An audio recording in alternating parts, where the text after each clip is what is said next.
GameRanks presents the top 10 new PlayStation 4 games of 2017. These are our most anticipated, and the games you should probably care about in 2017. We've got a good mix of games here, including some PS4 exclusives, and we're looking forward to hearing yours, but let's get started off with ours with number 10. For Honor is the next big AAA Ubisoft game, and while we're usually skeptical about Ubisoft games, this one seems strikingly different. Its intense focus on very calculated and hardcore swordplay, one-on-one and small battles, just seems really interesting, and it seems like it could have a really good gameplay hook. So far, previews and people who have played the alpha have been into this game, and while it does seem like they're focusing a lot on multiplayer and the strong aspects there, it does also seem like the game has a good single-player campaign to boot. While it doesn't seem like anything you can really compare close to Dark Souls, I think I would compare the gameplay swordplay style to it a bit, with the fact that it's very much focused on calculated movements, using your shield properly, blocking, parrying, and swinging at the right time. We're just really hoping that For Honor shapes up to how good it actually looks.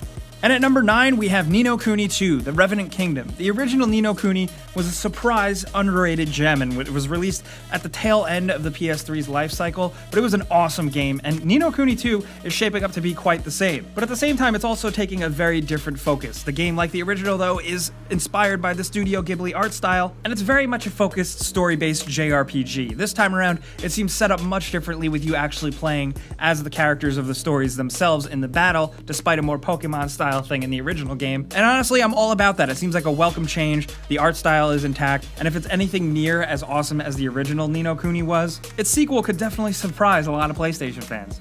And at number 8, we have Ghost Recon Wildlands, another Ubisoft game that we're actually very skeptical of after being kind of somewhat burned by The Division. But Ghost Recon Wildlands' formula is too hard to ignore, at least the setup. It looks like kind of like The Division, combined with open elements of the newer Far Cry games, and if it turns out to work and not be a pile of garbage, it could be an incredibly awesome game, not to mention some squad-based multiplayer stuff in an open world. It just looks like a lot of fun. So far, we've seen a lot, from multiplayer to single-player action, to slow-paced stealth missions, to all-out action scenes and riding dirt bikes down mountains and raiding drug lord cartel dens. Ghost Recon in the past has been a very solid series. There hasn't been that much of a disappointing Ghost Recon game yet, so we're really hoping that Wildlands continues that trend. And at number 7, we have Nier Automata, a Platinum-developed action RPG that just looks really cool. You can't deny the art style, the character designs, and the enemy designs here are awesome. Not to mention it's a game being developed by Platinum, which has been having their hit and misses lately, but this very much looks like one of those, good Platinum games. It's actually the second Nier game, which is actually a spin-off of the Drakengard series, but Platinum has spoken about how they are very much aware that they don't think that many people have played the other games that are going to be playing this game, so they are making it accessible. But what really seems to be the meat and potatoes here is the interesting main character and the insane action combat focus. The main leaders behind this game are really a bunch of all-stars. The producer worked on Dragon Quest, the game director worked on the Drakengard series, the character designer worked on Final Fantasy and Bravely Default, and of course this is Platinum, and they are the guys behind Bayonetta and Metal Gear Rising: Revengeance. After the cancellation of Scalebound, I think players are really rooting for Platinum to win us over with another good one.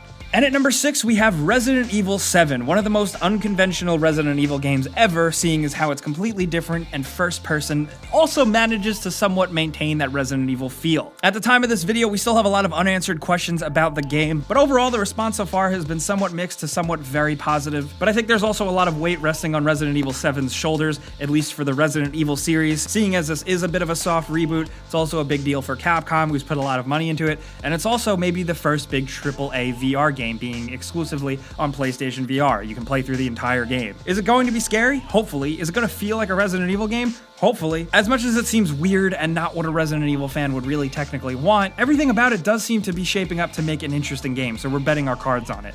And at number 5, we have Persona 5, the latest game in a series that is criminally underrated and totally awesome. This is very much a JRPG, but a lot of people who don't like those types of games still find themselves hooked on Persona for some reason. Maybe it's the story and the setup, which once again tackles you being a high schooler. This time, you're a voiceless protagonist, but you essentially battle between two worlds. It's hard and weird to explain, but the game has been released already in Japan to critical acclaim. People are loving it, and we're hoping that the Western launch is just as successful. Not only that, but it looks like Persona 5 has like one of the coolest, craziest styles we've seen in any game, let alone a Persona Persona game. There's been a lot of hype for this one, and we're really hoping it lives up to it. And at number 4, speaking of hype, we have the Sony exclusive Guerrilla Games developed Horizon Zero Dawn. This is an open world action RPG that kind of spins regular sci-fi post-apocalyptic conventions on its head, with you, the main human character, being somewhat of a wild, primitive person fighting against wild animals that are actually technical robots. The world and the setting and the story here seem really unique, and I think that's where the most excitement really is for Horizon Zero Dawn. The gameplay looks fun with hunting monsters and setting traps and stuff like that, but it's really just the fact that Horizon Zero Dawn is completely new IP, meaning that it is a new game. It is not a sequel to anything, it's just a fresh start. Players really tend to latch onto that, and for good reason. Sometimes we need something fresh, and Horizon Zero Dawn looks to be the answer.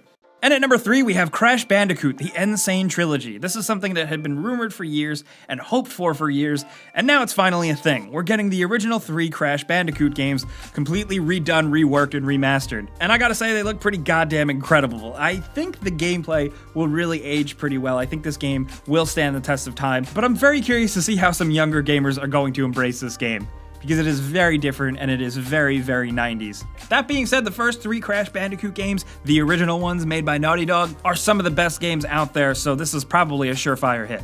And at number 2, we have Mass Effect Andromeda, a game that seems like it's been in the works forever, is finally releasing. And it's releasing sooner than we expected. We've finally gotten some looks at the game and some gameplay, but all of our questions still aren't answered, and it seems like we're gonna have to wait until the game is actually released. But this is a whole new thing for Mass Effect, a new cast of characters, the new Andromeda galaxy to completely explore, and honestly, I just can't wait to take my main character and see how many other characters in the game I can make out with. But hey, that's just me. It does look like Mass Effect Andromeda is very much more focused on combat this time around. Things seem way more fast-paced and action-heavy, with the actual RPG stuff really taking place in the background and under the hood, but I don't think that's totally a bad thing. I just really hope it lives up to those super Mass Effect fans'